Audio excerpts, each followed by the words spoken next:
নমস্কার শ্রোতা বন্ধুরা, দ্য ফাইনাল স্কেচ ইউটিউব চ্যানেলে আপনাদের সকলকে জানাই স্বাগত। আজ আপনারা শুনবেন লেখক সুকান্ত দাসের লেখা একটি হাড় হিম করা ভূতের গল্প, পুরনো দিনের আতঙ্ক। তাহলে আর বেশি দেরি না করে চলুন শুরু করা যাক আমাদের আজকের গল্প।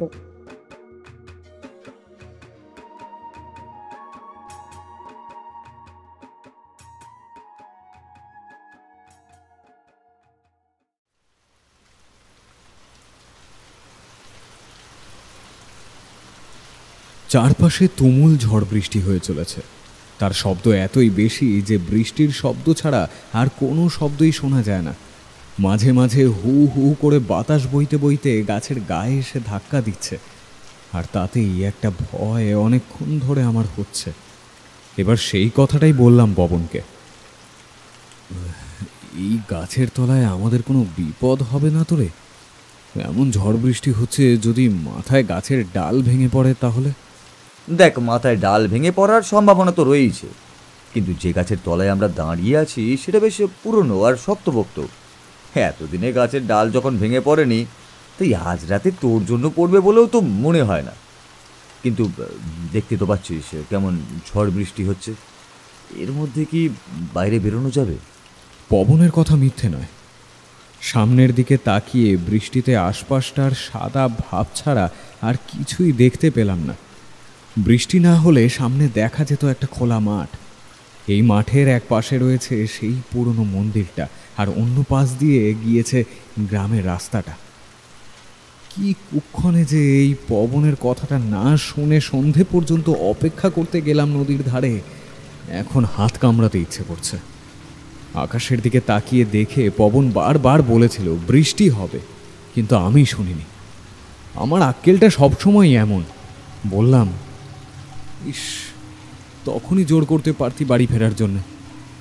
শুধু শুধু এতটা সময় নষ্ট করে আর এমন ঝড় বৃষ্টির মধ্যে পড়তে হলো। এই ঝড় বৃষ্টি কখন থামবে কে জানে। আশ্চর্য তো, তুই আমায় বলছিস? হ্যাঁ, তোকে আমি কতবার করে বললাম আকাশের অবস্থা ভালো নয়, ফিরে চল ফিরে চল। তুই তো আমার কোনো কথাই শুনলি না, আর এখন সব দোষ আমার ঘাড়ে চাপাচ্ছিস। তবে চিন্তা করিস না, জোরে বৃষ্টি হচ্ছে যখন, বেশিক্ষণ হবে না, এক্ষুনি কমে যাবে।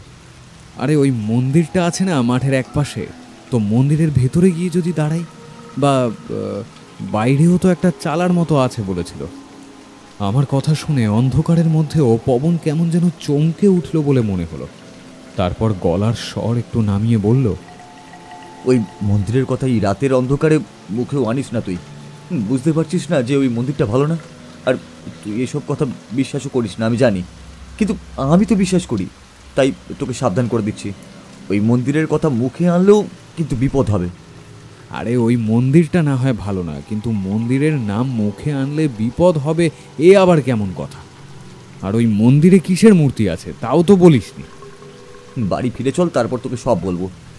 এখন এই অন্ধকারের ঝড় বৃষ্টির মধ্যে এমনিতেই বিপদে পড়েছি, তারপর আর ওই মন্দিরের কথা তুই এখন তুলিস না, তাহলে কিন্তু আরও বিপদ বাড়বে। পবন আরও কিছু বলতো, যেন তার আগেই মনে হলো বৃষ্টিটা আরও জোরে এলো। গাছের পাতার জল এবার ফোঁটা ফোঁটা মাথার উপরে এসে পড়তে লাগলো। এরপর সেই ঘুটঘুটে অন্ধকার। আর শুধু তাই নয়, বৃষ্টিতে চারপাশটা যেন আমাদের সামনে থেকে অদৃশ্য হয়ে গেছে। এই গাছের তলাটা ছাড়া আর যেন কোথাও কিছুই নেই। পবন বারবার বলতে লাগলো, আর একটু আগে বেরোলেই আর এমনটা হতো না। একবার গ্রামে ঢুকতে পারলে কারোর বাড়িতে অন্তত আশ্রয় নেওয়া যেত। এই একেতেই শীতকাল, তার উপরে এমন। আমি আরও কিছু একটা বলতে যাচ্ছিলাম, তার আগেই মনে হলো বৃষ্টির শব্দ ছাপিয়ে ঝড়ের শব্দটুকুকে এক পাশে সরিয়ে রেখে যেন কিসের একটা শব্দ শোনা যাচ্ছে। ভালো করে বৃষ্টির মধ্যে কান পাতলাম, বৃষ্টির শব্দটাকে একভাবে শোনার চেষ্টা করলাম, আর তাতেই আর একটা শব্দ আমার কানে এসে লাগলো। হ্যাঁ, ওই তো স্পষ্টভাবে শুনতে পারছি বৃষ্টির এক টানা ঝড়ঝড় শব্দের মাঝে মাঝে বাতাসের শো শো আওয়াজ ছাপিয়ে একটা ঘন্টার শব্দ যেন আমার কানে এসে লাগছে। কিন্তু এই ফাঁকা মাঠ, তার মধ্যে প্রবল ঝড় বৃষ্টি, এর মধ্যে ঘন্টা বাজাবে কে? আমি পবনের দিকে তাকিয়ে অন্ধকারে যেন মনে হলো পবন প্রচণ্ড ভয় পেয়েছে। কাঁপা কাঁপা গলায় পবন বলল, তোকে তোকে আমি কতবার বারণ করেছিলাম অজয়, বারবার বারণ করেছিলাম, তুই তুই এই মন্দিরের কথাটা এখন এই রাতের অন্ধকারে বলিস না তুই। আমার কোনো কথাই শুনলি না তুই। এখন এই ঘন্টার শব্দটা তুই বরং না শোনারই চেষ্টা কর। এবার কিন্তু আমি যেন অবাক হয়ে গেলাম। এতক্ষণ পবনের কথা আমি তাও শুনছিলাম, কিন্তু এবার সবচেয়ে বড় একটা বিষয়, অদ্ভুত কথা বলতে শুরু করলো পবন। দেখ পবন, এসব তুই কি বলছিস আমি কিছুই বুঝতে পারছি না রে। ঘন্টার শব্দটা শুনলে তাতে কি হবে? তুই তুই বুঝতে পারছিস না অজয়, তুই বুঝতে পারছিস না। ওই ঘন্টার শব্দটা ভালো নয়। ওই মন্দির আর ওই মন্দিরের চারপাশের কোনো কিছুই ভালো নয়। আমরা বাধ্য হয়ে এখানে আটকে পড়েছি, নইলে রাতের অন্ধকারে তোকে এখানে আমি আনতাম না। এমন প্রবল বৃষ্টি তুই তুই এর আগে কখনো দেখেছিস? পবনের কথায় আমি সামনের দিকে তাকালাম। অন্ধকার যেন আরো গভীর হতে শুরু করেছে। এমনভাবে বৃষ্টি হয়ে চলেছে যেন মনে হচ্ছে আজ এই রাতেই গোটা পৃথিবী ভাসিয়ে দেবে। আমি এর আগেও প্রবল বৃষ্টি দেখেছি, কালবৈশাখীর ঝড় পর্যন্ত দেখেছি, কিন্তু এত জোরে বৃষ্টি হচ্ছে। আমার মনের কথাটা আন্দাজ করে নিয়েই যেন উত্তরটা দিল পবন। দেখিসনি তো, আমিও তখন থেকে দাঁড়িয়ে দাঁড়িয়ে এটাই ভেবে চলেছিলাম। আরও একটা কথা আমি মনে করছিলাম যে আজ অমাবস্যা, তার উপর আজ আবার শনিবার। আজ রাতে যে কেন তোকে নিয়ে আমি মাঠের মধ্যে আটকে পড়ে গেলাম তুই বুঝতে পারছিস না। বাড়ি থেকে বের হওয়ার সময় বাবাও কিছু বললো না, আর তুইও তাড়াতাড়ি ফিরতেও চাইলি না। এখন বিপদ হলে। দেখ পবন, তখন থেকে তোর বোকা বোকা কথাগুলো আমি কিন্তু শুনে চলেছি। আজ অমাবস্যাতে কি হয়েছে? আজ শনিবার, তাতেই বা কি হয়েছে? আর যদি আমি দেরি করে নদীর পাড় থেকে ফিরি, তাতেই বা সমস্যাটা কোথায় বলতো? অজয়, তোকে আমি এখনো বারণ করছি, তুই এই ঘন্টার শব্দটা শুনিস না। ঘন্টার শব্দটা কানে গেলে অনেক কিছু হয়ে যায়। আজ অনেক বছর হয়ে গেল গ্রামের লোকেরা অন্ধকার নামার পরই মন্দিরের আশেপাশে আর আসে না। তুই আমার কথা বিশ্বাস কর, এখানে আর দাঁড়িয়ে থাকাটা ঠিক হবে না। এই বৃষ্টির মধ্যেই আমাদের বাড়ি যেতে হবে। আমি কিন্তু তখনও সেই ঘন্টার শব্দটা শুনতে পাচ্ছি। বেশ ভালোই লাগছে, একটা সুরেলা ঘন্টার শব্দ এক টানা আমার কানে এসে লাগছে। পবনের ওপর বড্ড রাগ হচ্ছিল, কিন্তু কেন রাগ হচ্ছিল সেটা আমি নিজেও বুঝতে পারছিলাম না। পবনের কাছ থেকে এক হাত সরে এসে চিৎকার করে বললাম, ওই ঘন্টার শব্দ আমি শুনবো কি শুনবো না সেটা তুই বলার কে? হ্যাঁ, তুই কে?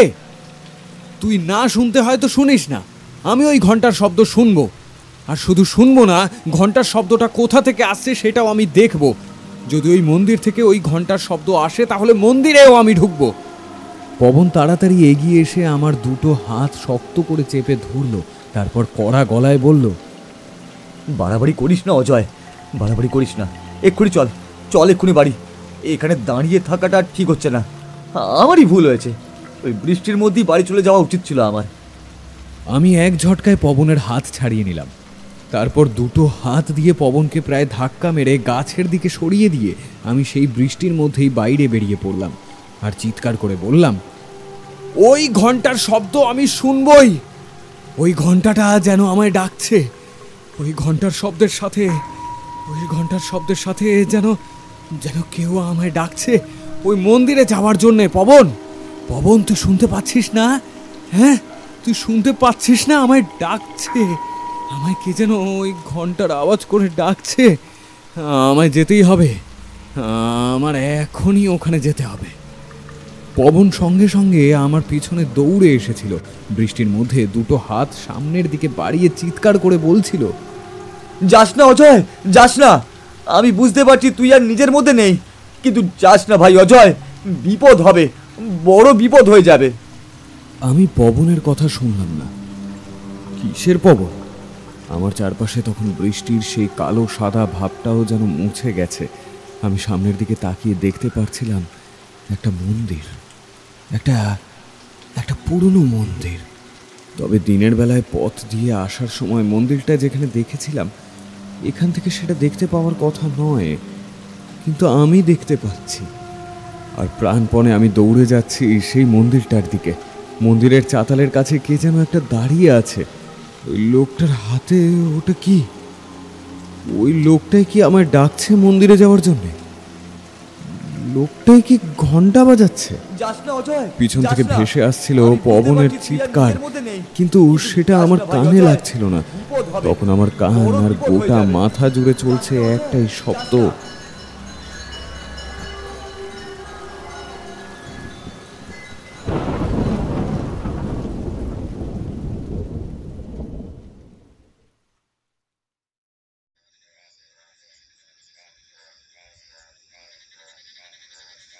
আমার চোখটা যখন খুলেছিল তখন আমি চারিদিকে তাকিয়ে প্রথমে কিছু দেখতে পেলাম না। চারপাশে যেন মনে হলো ঘুটঘুটে অন্ধকার, আর সেই অন্ধকারের মধ্যে একটা গম্ভীর গলা এক টানা স্বরে মন্ত্র উচ্চারণের শব্দ আমি শুনতে পাচ্ছিলাম। কিন্তু আমি কোথায় রয়েছি? মাথার ভিতরটা কেমন যেন ধক ধক করছিল। কোনো রকমে উঠে বসতে যেতেই বুঝতে পারলাম আমি ঠান্ডা মাটির উপরে শুয়ে রয়েছি। উঠে বসতে বুঝলাম গোটা শরীরে যেন প্রবল যন্ত্রণা, গোটা শরীর ভিজে জব জব করছে। বৃষ্টির জলে ভিজে বোধহয় এমনটা হয়েছে। কিন্তু আমি কোথায় বলে চিৎকার করে ডাকলাম, আমি কোথায়? আমায় তোমরা কোথায় নিয়ে এসেছো? তোমরা কারা? হ্যাঁ, তোমরা কারা? ঠিক তখনই সেই গম্ভীর স্বরে মন্ত্র উচ্চারণের শব্দটা একবার থমকে গেল। তারপর আবার শব্দ হতেই মনে হলো কে যেন আমার দিকে আসছে। একটা চাপা পায়ের শব্দ শুনতে পেলাম, কিন্তু আমি তো কিছু দেখতে পাচ্ছি না। একটা হ্যারিকেনের হলদে আলো আমার চোখে এসে পড়ল, আর তাতেই সামনের দিকে তাকালাম আর দেখতে পেলাম একটা হ্যারিকেন হাতে নিয়ে একটা ছায়ামূর্তি আমার দিকে এগিয়ে আসছে। আমি আবারও চিৎকার করে বললাম, কে তোমরা? আর আমি এটা কোথায়? আমার বন্ধু পবন, পবন কোথায় গেল? আর যেন আলোটা আস্তে আস্তে আমার দিকে হেঁটে আসছিল। সেই হ্যারিকেনের আলোয় চারপাশটা দেখে মনে হলো যেন একটা পুরনো ঘর। চারপাশে কেমন একটা সোদা সোদা গন্ধ, মেঝে ভিজে আর ঠান্ডা। একবার হাত বাড়িয়ে দেওয়ালের কাছে হাত লাগাতে কেমন যেন শ্যাওলা জমে রয়েছে বলে মনে হলো। হ্যারিকেনটা যখন আমার একদম কাছে এসে পড়েছে তখনই আমি উঠে দাঁড়াতে গেলাম, কিন্তু উঠতে পারলাম না। কোমরের কাছটায় যেন প্রবল যন্ত্রণা, মুখ থেকে একটা আর্তনাদ বেরিয়ে এলো। তখনই হ্যারিকেনের আলো হাতে নিয়ে সেই ছায়ামূর্তিটা আমার কাছে এসে পড়েছিল। এবার নিচে নামালো আলোটা, মাথাটা নামিয়ে এনে আমার দিকে এগিয়ে এলো। কিন্তু তার চোখের দৃষ্টি আমার দিকে নয়। তার মাথার চুল সাদা ধপধপে, মুখে কয়েক গাছা দাড়ি রয়েছে, সেই দাড়িটাও সাদা। চোখের ভুরু, নাকের নিচে পাতলা গোঁফ, সমস্ত কিছুই সাদা হয়ে এসেছে। তার মুখ দেখে তার বয়স বোঝা সম্ভব নয়। সে আমার পাশ দিয়ে মুখটা নিয়ে গেল পিছনের দিকে। আমিও তাকে দেখেই পিছনের দিকে ঘুরে তাকালাম, আর তারপরেই দেখতে পেলাম একটা বাচ্চা ছেলে সেখানে বসে রয়েছে। ছেলেটাকে দেখেই বুঝতে পারলাম গভীর ঘুমে আচ্ছন্ন সে। লোকটা দুটো হাত বাড়িয়ে বাচ্চা ছেলেটাকে তুলে নিল, তারপর আবার এক হাতে হ্যারিকেন, অন্য হাতে বাচ্চা ছেলেটাকে নিয়ে হাঁটতে হাঁটতে এগিয়ে গেল নিজের পথে। আমি আবারও চিৎকার করে ডাকলাম, শুনছেন? শুনছেন? আপনি কে? আপনি কে? হ্যারিকেন হাতে ছায়ামূর্তি একবার থমকে গেল, কিন্তু আমায় দেখতে পেয়েছে বলে মনে হলো না। আমি কোনো রকমে ওঠার চেষ্টা করে দুটো হাত বাড়িয়ে তার দৃষ্টি আকর্ষণ করার চেষ্টা করলাম।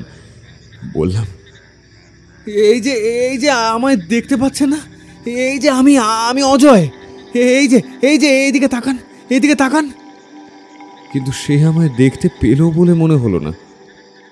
কিছুক্ষণ থমকে দাঁড়িয়ে এদিক ওদিক তাকিয়ে আবারও সামনের দিকে এগিয়ে যেতে লাগলো। ঠিক তখনই তার কাঁধের ওপর বাচ্চা ছেলেটা একবার কেঁদে উঠল। আমার মাথার ভেতরটা কেমন যেন ভন ভন করতে লাগলো। লোকটা কি সত্যি আমায় দেখতে পায়নি, নাকি লোকটাই ইচ্ছে করে আমায় না দেখার ভান করলো? কিন্তু সেটাই বা কি করে হবে? আর যদি লোকটা আমায় দেখতে না পায় তাহলে আমি এখানে এলাম কি করে? তাড়াতাড়ি উঠে পড়লাম। কোমরের ব্যথাটাকে অগ্রাহ্য করে উঠে দাঁড়িয়ে সামনের দিকে এগিয়ে গেলাম আস্তে আস্তে। আর তারপরেই সেই গভীর স্বরে মন্ত্র পড়ার শব্দটা আরও একবার শুনতে পেলাম। মনে হলো শব্দটা আসছে আমার ডান দিক থেকে। অন্ধকারের মধ্যে শ্যাওলা ধরা দেওয়াল হাতড়াতে হাতড়াতে কোনো রকমে এগিয়ে যেতে লাগলাম সামনের দিকে। কতক্ষণ এভাবে হেঁটেছিলাম মনে নেই। মনে হলো যেন শ্যাওলা ধরা দেওয়ালের পথটা আমায় গোল করে ঘুরতে ঘুরতে কোনো একটি দিকে নিয়ে যাচ্ছে। এটাও বুঝতে পারছিলাম আমি আস্তে আস্তে ওপরের দিকে উঠছি। এটা একটা সিঁড়ির মতো ঢালু সিঁড়ি, এর কোনো থাক নেই, তবে পথটা আস্তে আস্তে ওপরের দিকে উঠছে। একবার মনে হলো মন্ত্র উচ্চারণের শব্দটা এবার আসছে আমার মাথার ঠিক ওপর থেকে, কিন্তু একটু আগে শব্দটা আমি ডান দিকে শুনতে পেয়েছিলাম। ওই পথে যে কিভাবে অতটা উঠে এসেছিলাম মনে নেই। তারপর একসময় মনে হলো সামনের দিক থেকে হলদে আলোর ছটা এক পাশে এসে পড়েছে। তার মানে ওই দিক দিয়ে বেরোনোর পথ আছে। আমি আস্তে আস্তে এগিয়ে এলাম, আর তারপরেই দেখতে পেলাম আরও একটা দৃশ্য। আমি যেখানে দাঁড়িয়ে রয়েছি সেটা বোধহয় একটা পথের গুপ্ত মুখের মতো কিছু একটা হবে, অন্তত আমার তো সেটাই মনে হলো। সামনের দিকে তাকিয়ে দেখতে পেলাম কয়েক হাত নিচে মাটির ওপরে একটা জায়গায় আগুন জ্বলছে। তার সামনে বসে রয়েছে তান্ত্রিক। তার পরনে লাল রঙের কাপড়, উল্টো দিকে একটা বেশ বড় সড়ো হাত ছাড়েক মূর্তি আগুনের সামনে। একপাশে ওই যে ছায়া মূর্তিটা, ওই ছায়া মূর্তিটাকে আমি একটু আগেই দেখেছিলাম। সেই বাচ্চা ছেলেটা তখনও শোয়ানো রয়েছে তার সামনে, আর মূর্তিটা বসে রয়েছে। বাচ্চা ছেলেটা কিন্তু এখন আর কাঁদছে না, যেন মনে হচ্ছে কোনো এক অদ্ভুত মায়া এসে আবার ঘুমিয়ে পড়েছে। তান্ত্রিক মন্ত্র পড়ে চলেছিল। আমি এবার চিৎকার করে বললাম, আমায় তোমরা এখানে এনেছো কেন? আমায় ছেড়ে দাও, আমায় ছেড়ে দাও, আমাকে এখান থেকে যেতে দাও। তান্ত্রিক আর সেই লোকটা সোজা যেন আমি যেখানে দাঁড়িয়ে রয়েছি সেই দিকেই তাকালো, কিন্তু ওরা আমায় দেখতে পেয়েছে বলে মনে হলো না। আবার সামনের দিকে তাকিয়ে ওরা নিজেদের কাজ করে যেতে লাগলো। সেই লোকটা এবার বাচ্চা ছেলেটাকে সামনের মূর্তির পায়ের কাছে সরিয়ে দিল।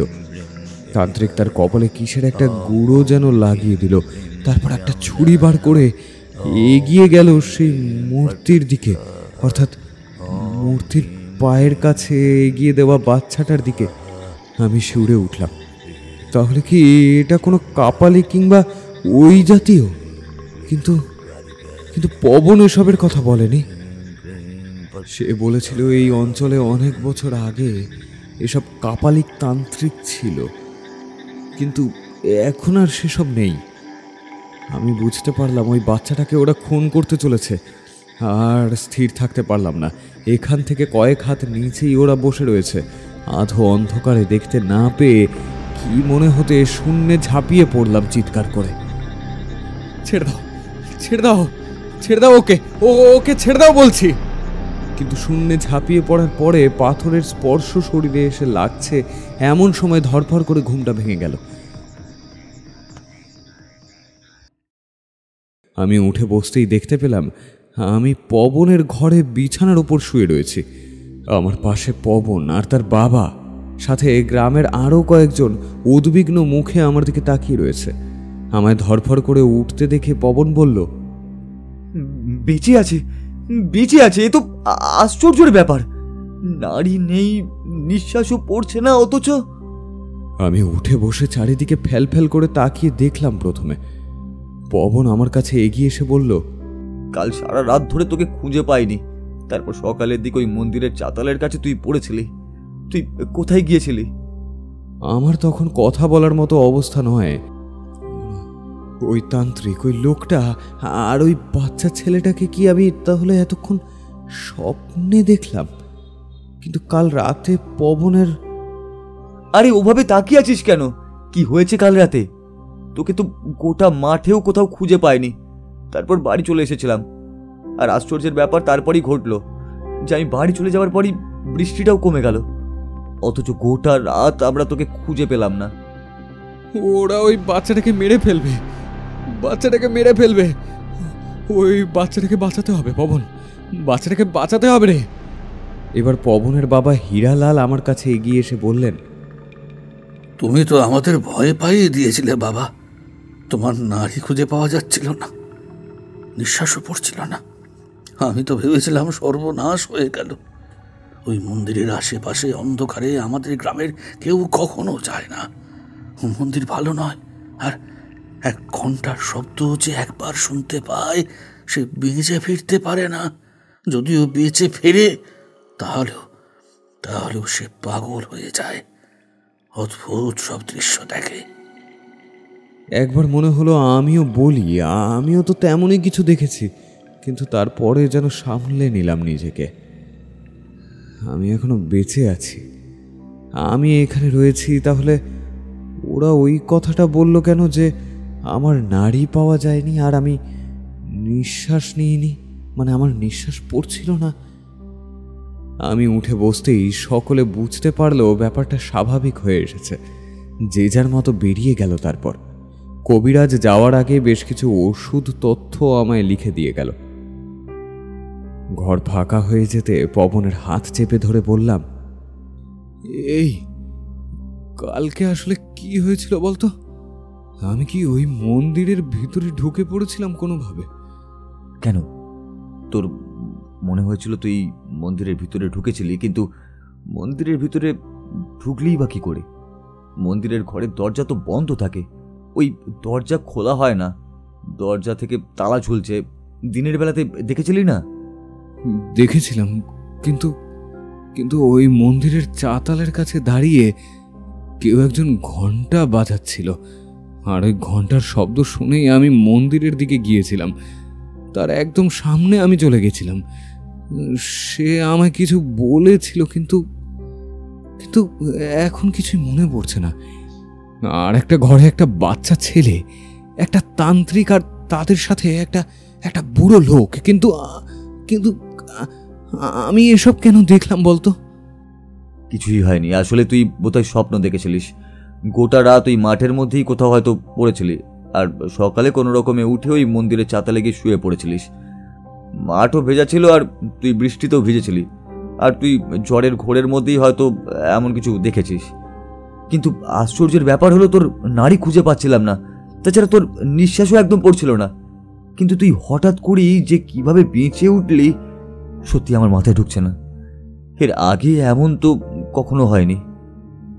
আমি আমি ওখানে, আচ্ছা আমায় একটা কথা বলতো, মন্দিরে আসলে কি হয়েছিল? এই মন্দিরটা বন্ধ থাকে কেন? আর আর তোরা মন্দিরের কথা শুনলে এত ভয় পাস কেন? তোমায় সব কথা বলবো বাবা, তোমায় সব কথা বলা দরকার, তবে এখন নয়। তুমি উঠে পড়ো, তোমার গোটা শরীরে জল কাদা লেগে রয়েছে। তুমি একটু উঠে স্নান করে নাও, তারপর তুমি কিছু খাও, একটু ঘুমাও। বিকেলের দিকে সমস্ত কথা বলবো, বুঝলে? তোমার ভালোর জন্যই বলছি। আমি উঠে বসতেই বুঝতে পেরেছিলাম গোটা শরীর ক্লান্ত। ঠিক ওই অন্ধকার ঘরের পাথরের মেঝেতে উঠে বসার সময় যেমন মনে হয়েছিল, তেমনি কোমরের কাছটাও কেমন যেন ব্যথা করছিল। এখন কোমরের কাছে হাত দিতে মনে হলো সত্যি কোমরের কাছে যেন দারুণ যন্ত্রণা। পবনের সাহায্যে বিছানা থেকে নামলাম, তারপর বাইরে কলের জলে কোনো রকমে স্নান সেরে বেশ খানিকটা খাওয়া দাওয়া করে আবার যখন বিছানায় এসে শুলাম, তখন শরীরটা বেশ ভালো লাগছে। পবন একবার এসে কেমন আছি সেটা জিজ্ঞাসা করে গেল, তারপর ঘুমোতে পড়ল। আমিও চোখ বন্ধ করলাম, কিন্তু ঘুম আসছিল না। চোখ বন্ধ করতেই বারবার চোখের সামনে ভেসে উঠছিল ওই লোকটা, মন্দিরের চাতালের কাছে দাঁড়িয়ে থাকা সেই লোকটা। একটা ঘন্টা হাতে দাঁড়িয়ে রয়েছে, একটা ঘন্টার শব্দ যেন শুনতে পাচ্ছি।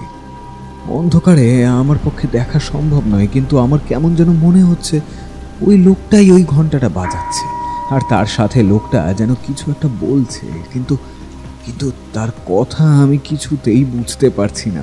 আমি যেন একটা অবাক টানে তার দিকে এগিয়ে যেতে লাগলাম। ঝমঝমে বৃষ্টি হচ্ছে, আর সে যেন আমায় ডাকছে। ঘন্টার শব্দটা আমায় টেনে নিয়ে যাচ্ছে ওই মন্দিরটার দিকে।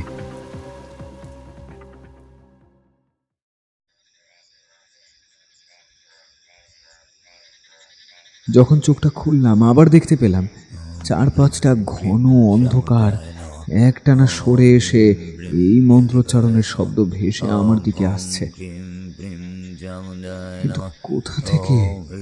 এদিক ওদিক তাকাতেই দেখতে পেলাম পিছনের দিকে সেই সাধু আগুনের সামনে বসে মন্ত্র পড়ে চলেছে, কিন্তু তার পাশে সেই লোকটা নেই। তাড়াতাড়ি ধরফর করে উঠে বসলাম পাথরের রুক্ষ মাটির উপর। তাতেই বোধহয় হাতের কাজটায় ছড়ে গেছে।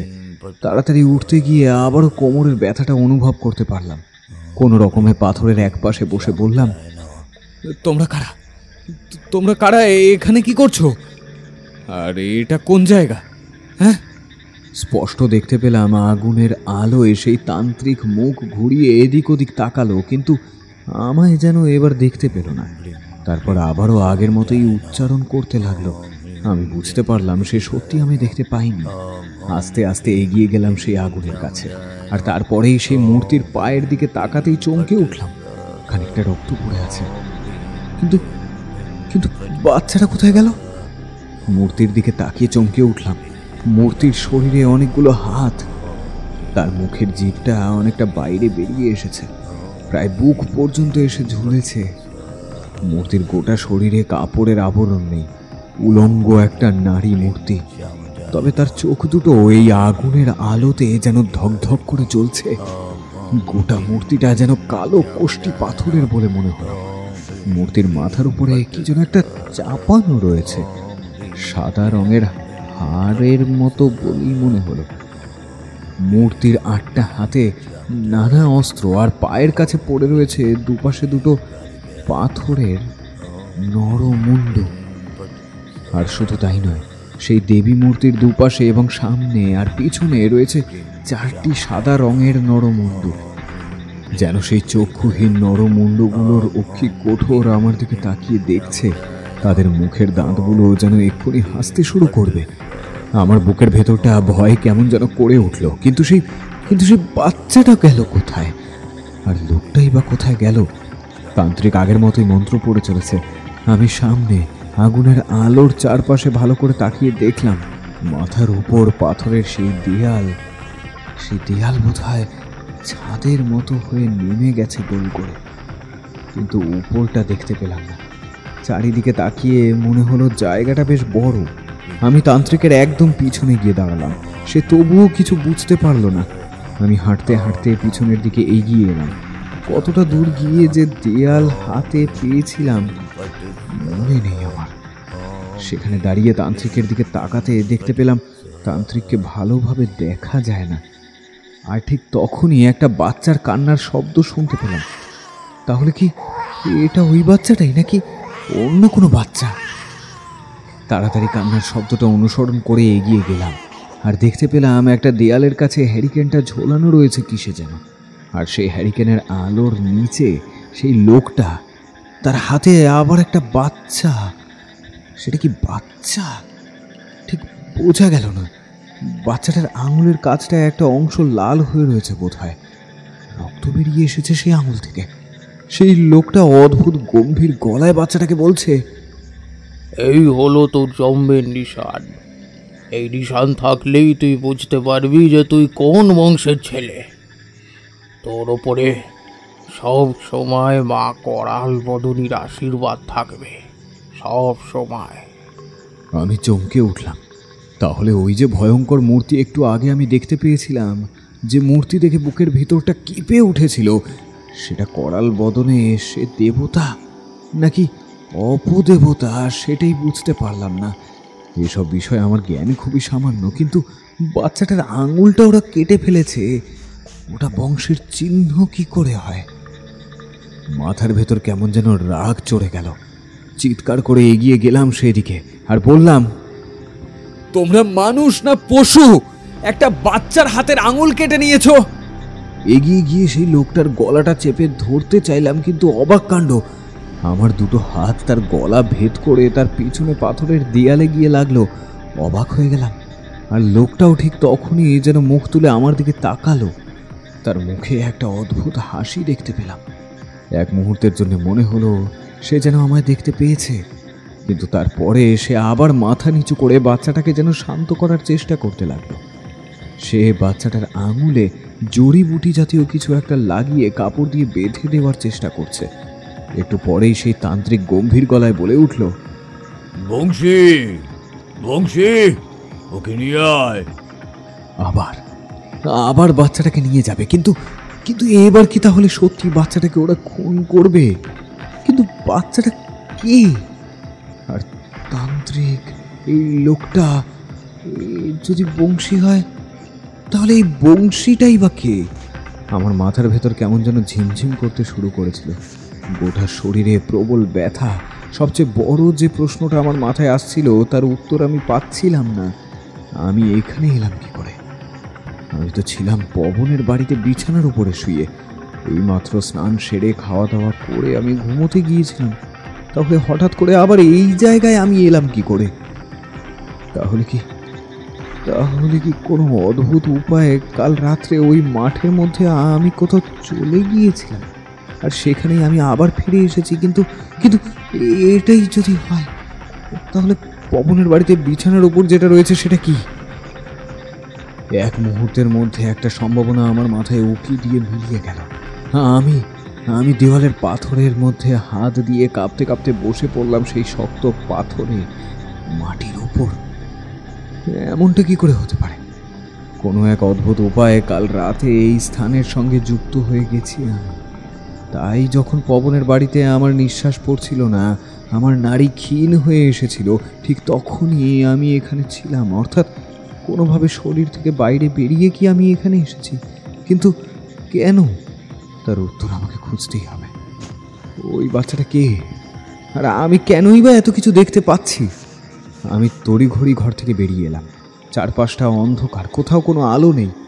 একটু আগে যে মন্ত্র উচ্চারণের শব্দ এবং সেই তান্ত্রিকের গলা শুনতে পেয়েছিলাম, এখন সেই গলাটা আর শুনতে পাচ্ছি না। যেদিকে তাকাই সেদিকেই শুধু কালো অন্ধকার ছাড়া আর কিছুই নেই।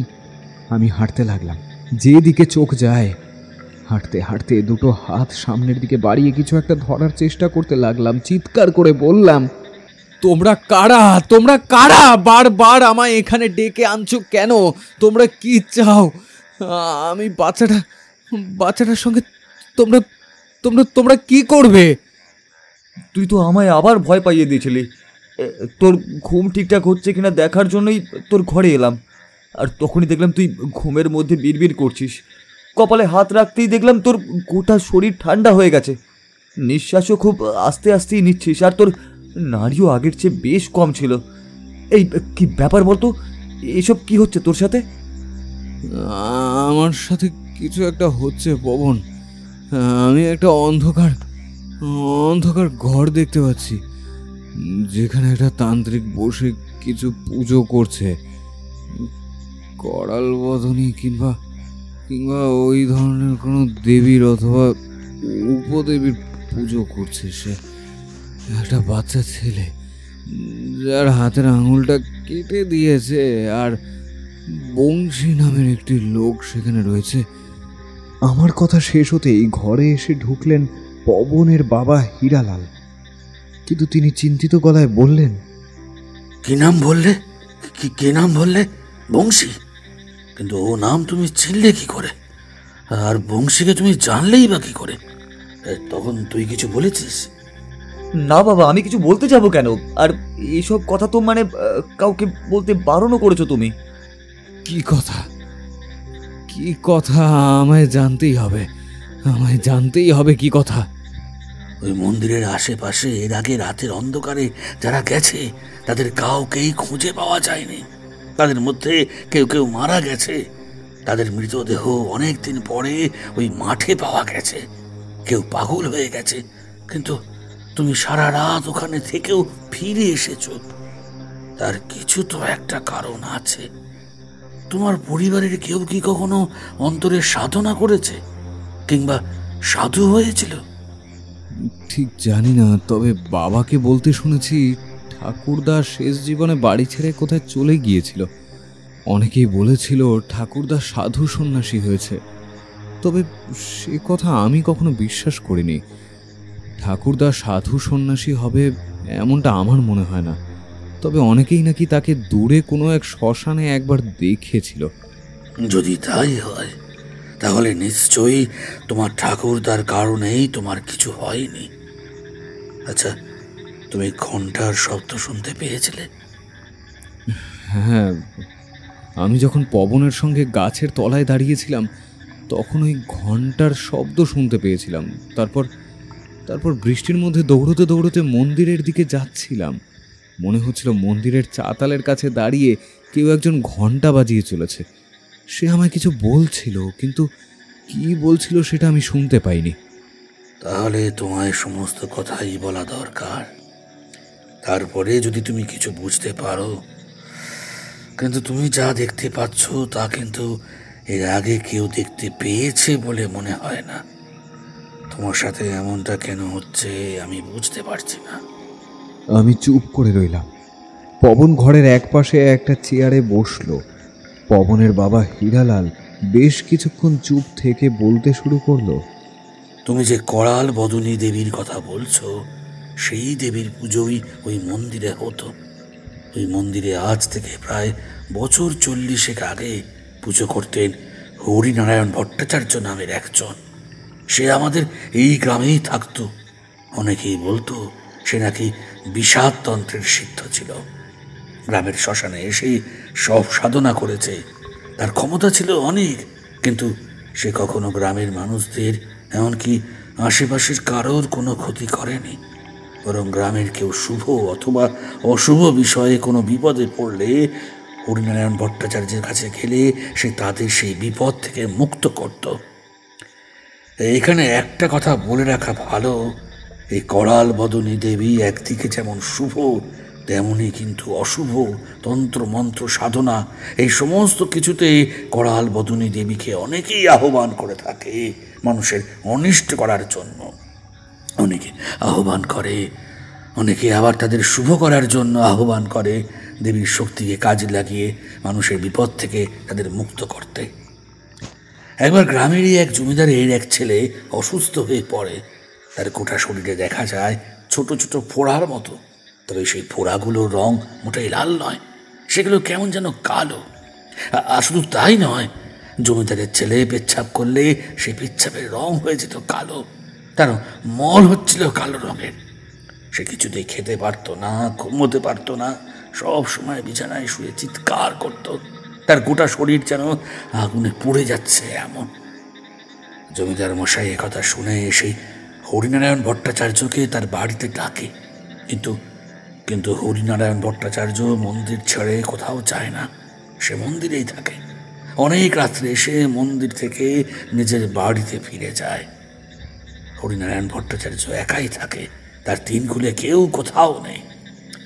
জমিদার মশাই এমনিতেই ছেলের অসুস্থতায় চিন্তিত ছিলেন, তার উপরে হরিনারায়ণ ভট্টাচার্য যখন তার কথায় তার বাড়িতে যায় না, তখন জমিদার মশাই রেগে যান। কিন্তু এখন তো তার বিপদ, তাই ছেলেকে নিয়ে জমিদার মশাই এবং আরও কয়েকজন ওই মন্দিরে যায়। কিন্তু মন্দিরে ঢোকার আগেই হরিনারায়ণ ভট্টাচার্য মন্দিরের চাতালে দাঁড়িয়ে বলে, দেখুন জমিদার মশাই, আপনি মন্দিরে আসতে পারেন, বাকি সবাইও আসতে পারে, কিন্তু আপনার ওই ছেলেকে মন্দিরের ভেতরে ঢোকানো যাবে না। সেদিন গ্রামের অনেকেই সেখানে উপস্থিত হয়েছিল। সবার সামনে হরিনারায়ণ ভট্টাচার্য এই কথা বলায় জমিদার মশাই রাগে যেন আগুন হয়ে পড়েন। চিৎকার করে বলেন, আপনার এত বড় ক্ষমতা! আমি এই গ্রামের জমিদার, আমি কিনা দয়া করে আপনাকে এই মন্দিরে থাকতে দিয়েছি, এই মন্দিরে দেবীর পুজো করতে দিয়েছি, আর আপনি আমার ছেলেকে এই মন্দিরে ঢুকতে দেবেন না? আপনার রাগ করার যথেষ্ট কারণ আছে জমিদার মশাই, কিন্তু আমি এই কথা বলছি এই গ্রামের ভালোর জন্যই। আপনার ওই ছেলে এক অত্যন্ত অশুভ শক্তির শিকার হয়েছে। যে শক্তির শিকার সে হয়েছে তার ক্ষমতা অনেক। ওকে এই মন্দিরে ঢোকালে এই মন্দির কিন্তু অশুচি হবে, আর তারপরে এই মন্দির যে দেবীর অধীনে আছে তিনি কিন্তু মন্দিরে আর থাকবেন না। তখনই গোটা গ্রামে নেমে আসবে একটা বিপদ। আপনি কি সেই বিপদের ভাগিদার হবেন? তাহলে আপনি আপনার ছেলেকে মন্দিরে আনতে পারেন, কিন্তু যা হবে তার জন্য কিন্তু কখনোই আমি দায়ী থাকবো না। জমিদার মশাইয়ের মাথা এমনিতেই গরম হয়েছিল। তিনি হরিনারায়ণ ভট্টাচার্যের কথার আসল মানে বুঝতে পারলেন না। তিনি ভাবলেন হরিনারায়ণ ভট্টাচার্য তার ছেলেকে অসুচি বলে প্রতিপন্ন করতে চাইছে। সে মন্দিরে ঢুকলে মন্দির অপবিত্র হবে। রাগে অন্ধ হয়ে জমিদার মশাই বললেন, আমার ছেলে মন্দিরে ঢুকলে যদি মন্দির অপবিত্র হয় তাহলে তার দায় আমি নেব, কিন্তু আমার ছেলেকে আপনাকে ঠিক করে দিতেই হবে। আমি ঈশ্বর নই, আমার ক্ষমতা সীমিত। আমার সামান্য ক্ষমতা দিয়ে চেষ্টা করতে পারি মাত্র, কিন্তু ওর যা হয়েছে তা অতি ভয়ানক এক ব্যারাম। একে বলে তিলস্বর।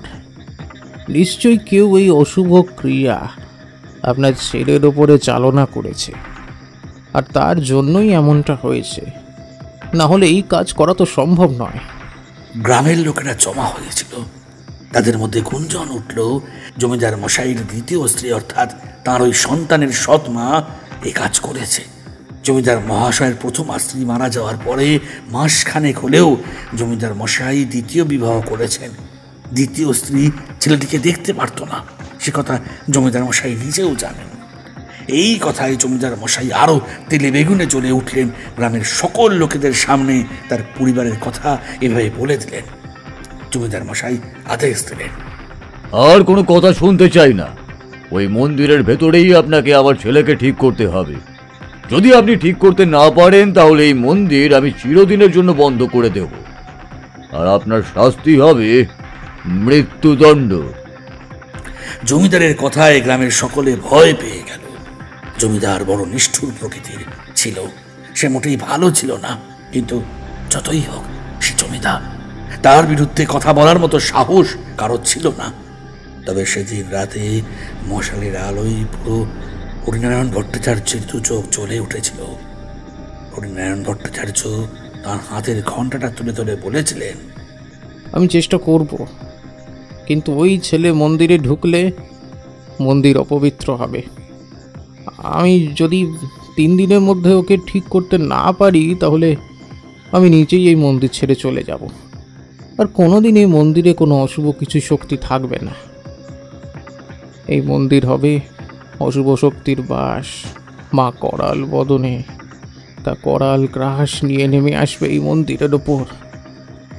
তারপর যতবারই রাতের অন্ধকারে এই মন্দিরের ঘণ্টার শব্দ কেউ শুনতে পাবে, তার জীবনে নেমে আসবে এক চরম অভিশাপ, এক চরম অভিশাপ।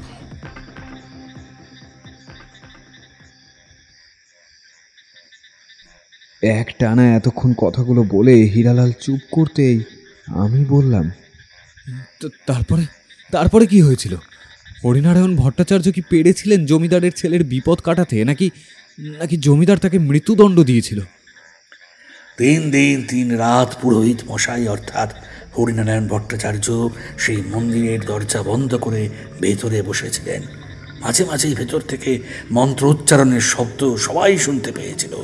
গ্রামের লোকেরা অনেকেই ফিরে গিয়েছিল, অনেকেই আবার এসেছিল, কিন্তু 3 দিন 3 রাত টানা জমিদার মশাই এবং তাঁর লোকেরা ওই মন্দিরের মাঠের কাছেই বসেছিল। এত সময় কাটছিল জমিদার মশাইয়ের। রাত তত উত্তর বৃদ্ধি পাচ্ছিল। চতুর্থ দিন সকালে হঠাৎ করে মন্দিরের দরজা খুলে যায়। সেদিন শেষ রাত্রের দিকে কোনো এক অজানা কারণে সবাই ঘুমিয়ে পড়েছিল। গ্রামের লোকেরা যারা রাতে মাঠে ছিল তারা বলেছিল শেষ রাত্রির দিকে একটা অজানা সুগন্ধ গোটা মাঠে ছড়িয়ে পড়েছিল। তার সঙ্গে ছড়িয়ে পড়েছিল এক ঘণ্টার ধ্বনি। এই ঘণ্টার ধ্বনি শুনে সকলে ঘুমিয়ে পড়েছিল। প্রথমে ঘুম ভেঙেছিল জমিদারের, তারপর সেই আস্তে আস্তে সকলকে জাগায়। জমিদার মশাই ছুটে মন্দিরের ভেতরে গিয়ে ঢোকেন, কিন্তু মন্দিরের ভেতরে সেই দেবীর সামনে দেখতে পান নিজের ছেলেকে শোয়ানো রয়েছে। তার শরীর থেকে সেই কালো দাগ কোথায় যেন মিলিয়ে গেছে, সে ঘুমিয়ে রয়েছে। ছেলেকে কোলে তুলে নিয়ে তিনি আদর করতেই ছেলের ঘুম ভেঙে যায়। জমিদার মশাইয়ের সেই ছেলের বয়স তখন 7 বছর। সে সব কিছু বুঝতে পারে, সব কিছুই বলতে পারে, কিন্তু 3 দিন 3 রাত তার সঙ্গে কি হয়েছিল সে কথা সে বলতে পারেনি। তবে এরপরে জমিদার মশাই খোঁজ নিয়ে জানতে পারেন তাঁরই এক বিশ্বস্ত পরিচারিকাকে দিয়ে তার নতুন স্ত্রী অর্থাৎ ছেলেটির সৎমা একটি মন্ত্রপুত জল খাইয়েছিল ওই বাচ্চাটিকে, তাও প্রায় সপ্তাহখানেক আগে। আর সেই জল এসেছিল ওই গ্রামের শ্মশানের এক তান্ত্রিকের কাছ থেকে। এরপর জমিদার মশাইয়ের আর কোনো কিছু বুঝতে বাকি রইল না। কিন্তু আরেকটা আশ্চর্য কাণ্ড ঘটেছিল সেদিন। ওই মন্দিরের ঘরের ভেতর পুরোহিত হরিনারায়ণ ভট্টাচার্যকে আর কেউ দেখতে পায় না। তারপর থেকে গ্রামেও তাকে আর কেউ দেখতে পায়নি। গ্রামের লোকেরা একটা কথা ভেবে অবাক হয়েছিল। হরিনারায়ণ ভট্টাচার্য তো বলেছিল যদি সেই জমিদারের ছেলেকে বাঁচাতে না পারে তাহলে সে গ্রাম থেকে চলে যাবে, কিন্তু তাহলে সে কোথায় গেল?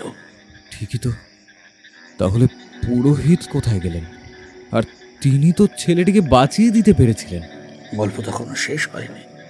আসলে জমিদার মশাই জানতেন না কত বড় ভুল জমিদার মশাইয়ের নতুন স্ত্রী করে ফেলেছিলেন। দেখতে দেখতে মাসখানেক পরে আবার অমাবস্যায় ছেলেটির শরীরে আবার একই রকম চিহ্ন দেখা দিতে শুরু করলো। এবার জমিদার মশাই ভয় পেলেন। গ্রামে হরিনারায়ণ ভট্টাচার্য নেই, সে তো নতুন স্ত্রীকে ক্ষমা করে দিয়েছিলেন। কিন্তু এই ঘটনা ঘটার সঙ্গে সঙ্গে আবার তার রাগ হলো। নিজের হাতে তিনি তার নতুন স্ত্রীকে হত্যা করলেন, কিন্তু তাতেও তার কাজ তো হলো না। ছেলেকে যেভাবেই হোক বাঁচাতে হবে। জমিদার মশাই শ্মশানে লোক পাঠালেন তান্ত্রিককে খুঁজে আনার জন্য, কিন্তু তান্ত্রিক তো নেই। জমিদারের অবস্থা পাগলের মতো হয়ে গেল। তিনি বারবার মন্দিরে ছুটে যান, কিন্তু মন্দিরের দরজা বন্ধ। হরিনারায়ণ ভট্টাচার্য কোথাও নেই। একদিন রাতে জমিদার মশাই মাঠের কাছে একা গিয়েছেন। তার অবস্থা তখন পাগলের মতো হয়ে গেছে। নায়েব মশাই জমিদারি চালাচ্ছেন। এই ঘটনা জমিদার মশাই নিজেই বলেছিলেন। ওই মন্দিরের কাছে তিনি বসে আছেন। সেদিন আকাশ অন্ধকার করে এসেছে, অমাবস্যার রাত। হঠাৎ তার মনে হলো একটা ঘন্টার শব্দ যেন ওই মন্দিরের ভেতর থেকে ভেসে আসছে। শব্দ শুনে তিনি উৎফুল্ল হয়ে সামনের দিকে এগিয়ে গেছেন। এমন সময় দেখলেন মন্দিরের চাতালের উপরে হরিনারায়ণ ভট্টাচার্য দাঁড়িয়ে আছে। তার হাতে সেই ঘণ্টা। হরিনারায়ণ ভট্টাচার্য ঘণ্টা বাজাচ্ছে। জমিদার মশাই কাঁদো কাঁদো গলায় বললেন, আমার ভুল হয়ে গেছে, আমার ভুল হয়ে গেছে পুরোহিত মশাই। আপনাকে আমি চিনতে বড্ড ভুল করে ফেলেছি। আপনি আমার ছেলেটাকে বাঁচিয়ে দিন, আমার ছেলেটাকে বাঁচিয়ে দিন পুরোহিত মশাই, বাঁচিয়ে দিন।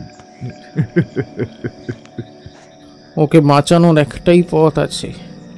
পরের পূর্ণিমার রাতে তোকে তোকে নিজের রক্ত ওই করাল বদনী দেবীর পায়ে সমর্পণ করতে হবে।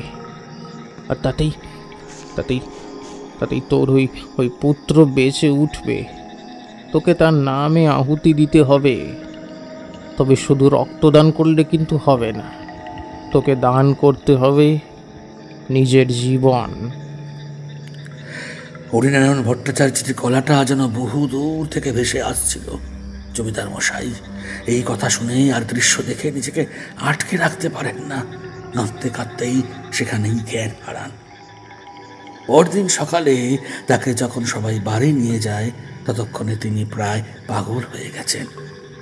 কাল আগের দিন রাতে আসলে কি ঘটেছিল তার ওইটুকুই তিনি বলতে পেরেছিলেন, তার কথা সে বলতে পারেনি।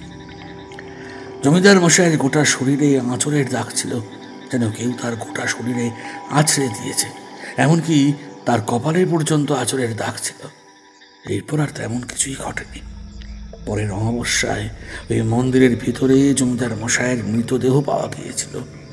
জমিদার মশাই নিজের হাতে নিজের গলা কেটেছিলেন। তবে এরপরে জমিদার মশাইয়ের ছেলে আস্তে আস্তে সুস্থ হয়ে যায়। তার মানে আপনি বলতে চাইছেন অন্ধকার নামলে আর ওই মন্দিরের কাছের ঘন্টার শব্দটা শুনতে পেলে অনেকেই হরিনারায়ণ ভট্টাচার্যের দেখা পেয়েছে, তার কথাও শুনেছে, কিন্তু সে কি বলেছিল সেটা তো আমিও বুঝতে পারিনি। তারপরেই ওই মন্দিরের আশেপাশে যাওয়া সকলে ছেড়ে দেয়। অনেকেই বলেছিল ওই মন্দির এখন অভিশপ্ত হয়ে গেছে। যেদিন জমিদারের দুই ছেলে মন্দিরের ভেতরে ঢুকেছে সেদিনই ওই মন্দির অভিশপ্ত হয়ে গেছে। এরপরেই মন্দির আস্তে আস্তে ভেঙে পড়তে শুরু করে। মন্দিরের আশেপাশে আর কেউ যায় না। অন্ধকার নামলে ওই মন্দিরের দিকে গেলেই শোনা যেত ঘণ্টার শব্দ। সেই শব্দ শুনে যারা পালিয়ে আসতো তারা বেঁচে যেত, যারা ঘণ্টা শব্দ শুনে মন্দিরের দিকে যেত তারা হয় মারা যেত আর না হলে পাগল হয়ে যেত। যারা পাগল হয়ে যেত তারা যে ওই মন্দিরের কাছে কি দেখতো সে কথা কাউকে কোনোদিনও বলতে পারতো না। কিন্তু আমার মনে হয় তোমার মধ্যে কোনো এক ক্ষমতা রয়েছে। তোমার ঠাকুরদার জন্যই বোধহয় তুমি ওই মন্দিরের কাছ থেকে বেঁচে ফিরেছ এবং পাগল হওনি। তোমার শরীরে অমনি আঁচড়ের চিহ্ন কিন্তু রয়েছে। হীরালালের কথায় আমি তাড়াতাড়ি আমার হাতের দিকে তাকালাম। দেখি আমার গোটা শরীরে আঁচড়ের চিহ্ন। দেখো, ওই হরিনারায়ণ ভট্টাচার্য যখন বেঁচে ছিল তখন আমার বয়স অনেক কম। হরিনারায়ণ ভট্টাচার্যের সঙ্গে আমার খুব একটা ভালো সম্পর্ক না থাকলেও মাঝে মধ্যে তার সঙ্গে কথা হতো। হরিনারায়ণ ভট্টাচার্য নিজে একসময় বলেছিলেন তার বাবার নাম ছিল বংশীনারায়ণ ভট্টাচার্য। তুমি তুমি সেই বংশীনারায়ণের কথাই বলছো কিনা বুঝতে পারছি না, তবে কানাঘুষো একটা কথা শোনা যায়, বংশীনারায়ণ নাকি হরিনারায়ণ ভট্টাচার্যের আসল বাবা নন। সে হরিনারায়ণ ভট্টাচার্যকে দত্তক নিয়েছিল কারোর কাছ থেকে। তবে সেসব আজ থেকে অনেক বছর আগেকার কথা, তাই আমরা ভালোভাবে জানি না। হীরালালের কথা শুনে আমার মাথায় যেন আরও সমস্ত কিছু জট পাকিয়ে যেতে লাগলো। এই হরিনারায়ণ ভট্টাচার্য আসলে কে? যে বংশী নামের বৃদ্ধ লোকটিকে আমি দেখতে পেলাম, তার সাথে হরিনারায়ণ ভট্টাচার্যের কি সম্পর্ক? আর ওই তান্ত্রিক? কিন্তু এত কিছুর সঙ্গে আমার সম্পর্ক কি? আমি কেন এসব দেখতে পাচ্ছি? সেদিন আর হীরালাল বাবু কিছু বললেন না। আমি আর পবন সন্ধ্যাবেলা বেশ কিছুক্ষণ কথাবার্তা বললাম। পবন আমায় বারবার বলল এখন আর কোথাও না যাওয়ার জন্য। এখন অন্তত 2 দিন ভালোভাবে বিশ্রাম নিয়ে শরীর ঠিক হয়ে গেলে সোজা যেন আমি বাড়ি ফিরে যাই। আমারও সেটাই ইচ্ছে ছিল। এখানে এসে এমন অদ্ভুত বিপদে পড়ার কোনো ইচ্ছে আমার তো ছিল না।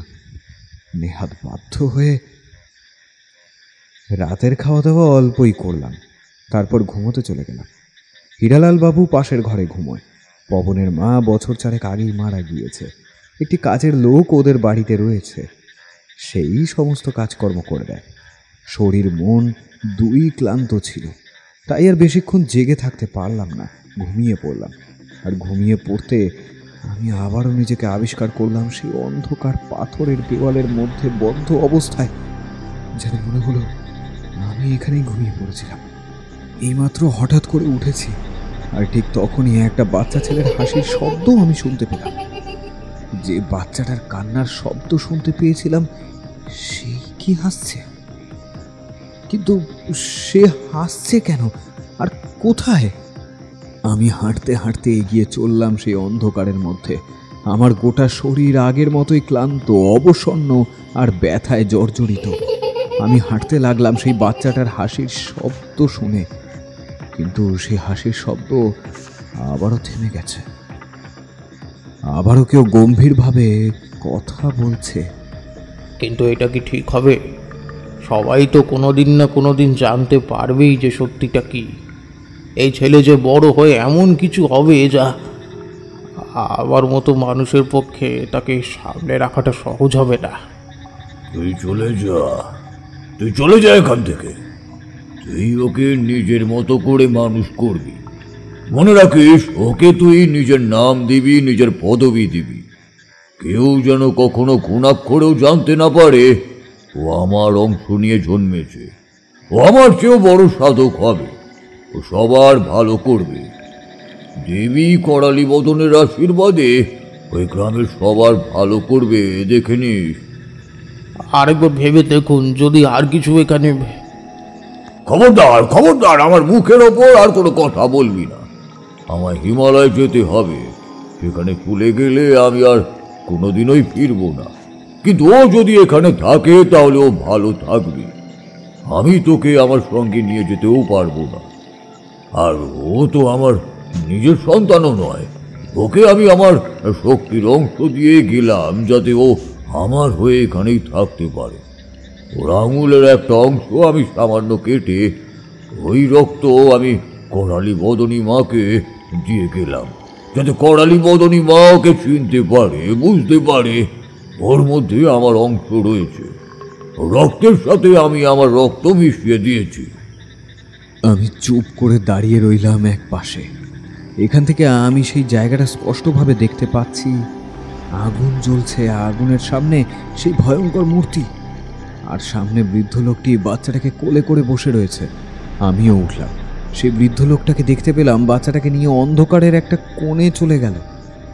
কিছুই বুঝতে পারলাম না। আমি আস্তে আস্তে এগোতে লাগলাম সেই তান্ত্রিকের দিকে। এক পাশে দেয়ালের ধার ধরে এগোতে এগোতে আমি চলতে থাকলাম। আমি তান্ত্রিকের ডান দিকে গিয়ে দাঁড়ালাম। তান্ত্রিকের দিকে ভালো করে তাকালাম। তার মাথায় জটা, মুখের দাড়ি তার বুক পর্যন্ত নেমে এসেছে, গলায়, হাতে, চুলে সব জায়গায় রুদ্রাক্ষের মালা। সে সামনের দিকে আগুনের মধ্যে কি যেন ছিটিয়ে দিচ্ছে আর গম্ভীর স্বরে মন্ত্র উচ্চারণ করছে। আমি সেখানে বসেই তার দিকে তাকিয়ে রইলাম। একটা অদ্ভুত সম্ভাবনা আমার মনের মধ্যে উকি দিচ্ছিল বারবার।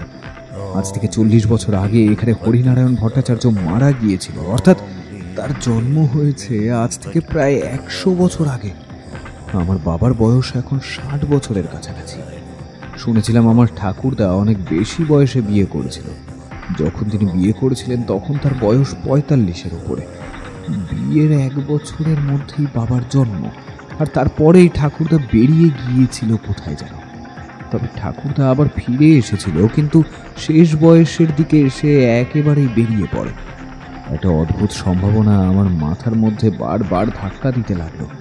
আমি থরথর করে কাঁপতে কাঁপতে দেয়ালের পাথরে হাত দিয়ে ধরে সেখানে বসে পড়লাম। একটা শব্দ হয়েছিল বোধহয়, আর সেই শব্দেই তান্ত্রিক আমার দিকে ঘুরে তাকালো। তার মুখে একটা অদ্ভুত হাসি। আমি অবাক হয়ে গেলাম। আমার চোখ দুটো বিস্ফারিত হয়ে গেল, আর সে সোজা আমার দিকে তাকিয়ে রয়েছে। এখন মনে হলো যেন সে আমাকে দেখতে পাচ্ছে। তাহলে কি প্রথম থেকেই সে আমাকে দেখতে পেয়েছিল, আর সে আমায় দেখতে পেয়েও না দেখার ভান করেছিল? কিন্তু ওই বংশী নামের লোকটা, সে তো আমায় দেখতে পায়নি, সেই ব্যাপারে আমি নিশ্চিত। আমি আর সেখানে চুপ করে দাঁড়িয়ে থাকতে পারলাম না। মনের মধ্যে ভয়, বিস্ময়ে সবকিছু যেন একসাথে দলা পাকিয়ে উথাল পাথাল করে আসছিল। যে অদ্ভুত সম্ভাবনাটা আমার মাথায় নাড়া দিচ্ছিল, তাহলে সেটা যদি সত্যি হয়। আমি চিৎকার করে দুপা সামনের দিকে এগিয়ে গিয়ে বললাম, কে আপনি? কে আপনি? আমি যা ভাবছি আপনি কি সত্যি? তান্ত্রিক আমার দিকে মুখ তুলে তাকালো, একটা হাত তুলে ধরলো আমার দিকে। তার হাতে এক বড়া ভয় মুদ্রা। আমার দিকে তাকিয়ে শান্ত গলায় সে বলল, তুই যা ভেবেছিস তাই সত্যি। আমি ইচ্ছে করেই তোকে বিপদ থেকে বাঁচিয়ে দিয়ে গেলাম। এই মন্দিরের আশেপাশে অন্ধকারে আর কোনোদিনও আসিস না। ওই ঘন্টার শব্দ শুনতে পেলে তোকে আর কেউই বাঁচাতে পারবে না। হরিনারায়ণের সঙ্গে অন্যায় হয়েছে, ওই জমিদার তার সঙ্গে অন্যায় করেছে, কিন্তু এই মন্দির অভিশপ্ত হয়েছে। হরিনারায়ণ ঘন্টার শব্দ করে মানুষকে বাঁচিয়ে দেওয়ার চেষ্টা করে, কিন্তু ভুল করে এই ঘন্টার শব্দে আকৃষ্ট হয়ে তারা এখানে চলে আসে। তারপর মন্দিরের ভেতরে থাকা সেই দেবীর করাল রূপ তাদের টেনে আনে মন্দিরের ভেতরে। তারপরে তারা মারা যায়, না হলে পাগল হয়ে যায়। তোকে হরিনারায়ণ ভট্টাচার্য বাঁচাতে চেয়েছে, তাই তোকে মন্দিরের কাছে আসতে দেয়নি, আর তারপরে আমায় আসতে হয়েছে। কিন্তু আপনি তাহলে সত্যি? আর কোনো কথা নয়, আর কোনো কথা নাই। ফিরে যা। ওই দেখ আবার ঘন্টা বাজতে শুরু করেছে।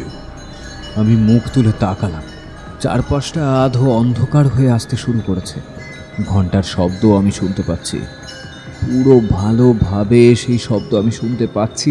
আর ঘন্টার শব্দের সাথে কেউ যেন কিছু বলে চলেছে। তার গলাটা অনেক দূর থেকে ভেসে আসছে। তার গলা বেশ গম্ভীর। তার গলা যেন আমার মাথার ভেতরে এসে আঘাত করতে শুরু করেছে। এই মন্দির অভিশপ্ত, তোমরা এই মন্দিরের কাছে এসো না। আধার নামলে মন্দিরের কাছে কেউ আসবে না। আমি তোমাদের ভালো চাই, আমি তোমাদের ভালো চাই বলেই আমি তোমাদের বাঁচানোর জন্য এই মন্দিরের ভেতরে আমার জীবন বিসর্জন দিয়েছি। আমি অবাক হয়ে তাকালাম সামনের দিকে, কিন্তু কোথায় সেই তান্ত্রিক, কোথায় সেই জ্বলতে থাকা আগুন? সেই মুহূর্তে কোনো কিছু কোথাও নেই। আমার সামনে দাঁড়িয়ে রয়েছে সেই পুরনো মন্দিরটা, শুধুমাত্র একটা কালো গাছের মতো মনে হচ্ছে যেন সেই মন্দিরটাকে। আর তার সামনে চাতালের উপর দাঁড়িয়ে রয়েছে একটা ছায়া মূর্তি, তার হাতে একটা ঘণ্টা, সে ঘণ্টা বাজিয়ে চলেছে। আমি যেন কেমন পাথরের মূর্তির মতো তার দিকে তাকিয়ে রইলাম বেশ কিছুক্ষণ। সে যেন আবারও আমায় বলল, তোমার মধ্যেই সেই ক্ষমতা ছিল, তাই তোমায় আমি সবটা দেখিয়েছি। তুমি যার দেখা পেয়েছো তাকে তুমি জানো, তাকে তুমি খুব ভালোভাবেই জানো। এবার তোমার শরীরে ফিরে যাও। তোমার শরীরে ফিরে যাওয়ার পরে গোটা গ্রামকে সাবধান করে দিও, সাবধান করে দিও। আর এসো না এখানে, আর এসো না। তার কথাগুলো যেন হাওয়ায় ভাসতে লাগলো। ঘণ্টার ধ্বনি ধীরে ধীরে ক্ষীণ হয়ে আসতে লাগলো। আমি বুঝতে পারছিলাম আমার পায়ের তলার মাটি যেন প্রবলভাবে নড়তে শুরু করেছে। আর তারপরেই আমি ধড়ফড় করে বিছানার উপরে উঠে বসলাম।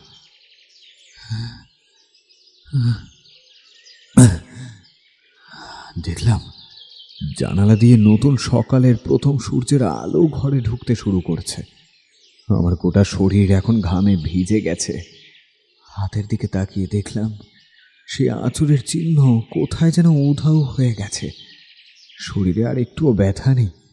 কোমরের ব্যথাটাও এক রাতের মধ্যেই কমে গেছে। উঠে আমি জানালার কাছে দাঁড়িয়েছিলাম অনেকক্ষণ। পবনের গলা শুনে হঠাৎই আমি পেছনে দেখি পবন দাঁড়িয়ে আছে। কিরে, ঘুম ভেঙে গেছে? আর এত তাড়াতাড়ি উঠে পড়লি যে? আচ্ছা পবন, আমায় একটা কথা বলতো। হরিনারায়ণ ভট্টাচার্যের বাঁ হাতের বুড়ো আঙুলের মাথাটা কি কাটা ছিল? ঠিক জানি না, তবে যতদূর মনে হচ্ছে তার হাতের একটা আঙুলের মাথাটা অসম্পূর্ণ ছিল। সে কথা বাবা আমাকে একবার বলেছিলেন। কিন্তু তুই সেসব কথা জানলি কি করে? বাবা তো তোকে সে কথা বলেননি। আমি হাসলাম, বাইরে আবার তাকালাম। চারপাশটা রোদের আলোয় ভরে উঠেছে। মনের ভেতর থেকে সেই ভয়, অবাক বিস্ময় সমস্ত কিছু যেন কেটে গিয়েছিল। হীরালাল বাবুর বলা একটা কথায় এবার আমি ভালো করে বুঝতে পারছিলাম, সত্যি আমার ঠাকুরদা শেষ জীবনে সাধক হয়েছিল। শুধু শেষ জীবনে নয়, বোধহয় বাবার জন্মের পরেই সে সাধনার পথে পাড়ি দিয়েছিল। হীরালাল বাবুকে সমস্ত কথাই খুলে বলেছিলাম। হীরালাল বাবু সমস্ত শুনে বলল, আমরা তাহলে এত বছর ধরে ভুল ভাবতাম। আমরা ভাবতাম ওই ঘন্টার শব্দ আসলে ওই মন্দিরের দিকে টেনে নিয়ে যায়। তার মানে ওই ঘন্টা মন্দিরের দিকে যাওয়া থেকে বাধা দেওয়ার চেষ্টা করে, কিন্তু সেই অশুভ শক্তি এত বেশি প্রবল যে সেই টেনে নিয়ে যায়। যাক, তুমি যখন সব বুঝতে পেরেছ তাহলে ভালোই হয়েছে, আর কারোর বিপদ হবে না ওখানে। আমি হাসলাম। বিপদ যে কারোর হবে না তা আমি বলতে পারি না, কারণ সবাইকে বাঁচানোর জন্য তো আর ওই তান্ত্রিক ওখানে থাকবে না। হরিনারায়ণ ভট্টাচার্যের ঘণ্টার ধ্বনির বাঁধন কাটিয়ে সে অশুভ শক্তি মানুষকে ডেকে নিয়ে যেতে পারে ওখানে। আর তারপর তারা হয়তো দেখবে এমন কিছু দৃশ্য যা আমিও জানি না, যা হীরালাল, পবন কেউ জানে না। শুধু যারা জানে তারা আর মানুষ নেই, আর না হলে তাদের মস্তিষ্ক এখন আর সে কথা বলার মতো নেই। গ্রাম থেকে ফিরে এসেছিলাম দুদিন পরেই। আসার আগে একদিন দিনের আলোয় সেই মন্দিরের কাছে গিয়ে দাঁড়িয়েছিলাম। মন্দিরের দরজাটা বন্ধ, তালা ঝুলছে তাতে। দেখে বোঝা যায় এই তালা অনেক বছর ধরে খোলা হয়নি। অথচ আগের দিন যখন হরিনারায়ণ ভট্টাচার্য আমায় এই কথাগুলো বলেছিল, তখন আমি স্পষ্ট দেখেছিলাম মন্দিরের দরজা খোলা। মন্দিরের ভেতরে একটা হলদে রঙের আলো জ্বলছে। বাড়ি ফিরে এসেছিলাম। বাড়ি ফিরে এসে বাবার কাছে একটাই প্রশ্ন করেছিলাম, আচ্ছা বাবা, আমার ঠাকুরদার কপালের ডান দিকে কি কালো রঙের একটা জড়ুল ছিল? বাবা অবাক হয়ে আমার দিকে তাকিয়েছিল, কারণ ঠাকুরদার কোনো ছবি আমাদের বাড়িতে কোনো দিনই ছিল না। বাবা আমার দিকে এক দৃষ্টিতে তাকিয়েছিল বেশ কিছুক্ষণ।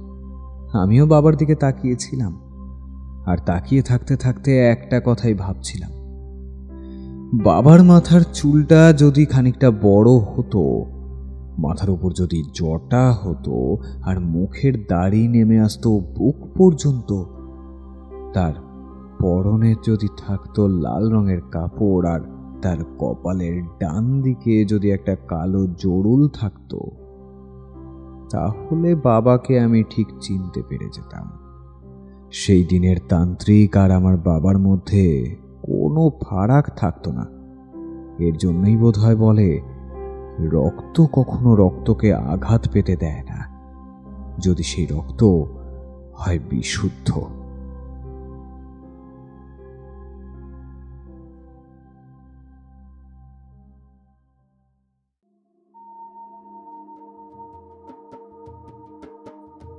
এতক্ষণ শুনছিলেন লেখক সুকান্ত দাসের লেখা পুরনো দিনের আতঙ্ক। গল্পটি কেমন লাগলো অবশ্যই কমেন্ট করে জানাবেন। ভালো লাগলে লাইক করবেন এবং পরবর্তী গল্পের জন্য আমাদের চ্যানেলটিকে সাবস্ক্রাইব করে রাখুন। আবার দেখা হবে খুব শীঘ্রই নতুন গল্প নিয়ে। ততদিন সুস্থ থাকবেন, গল্পে থাকবেন।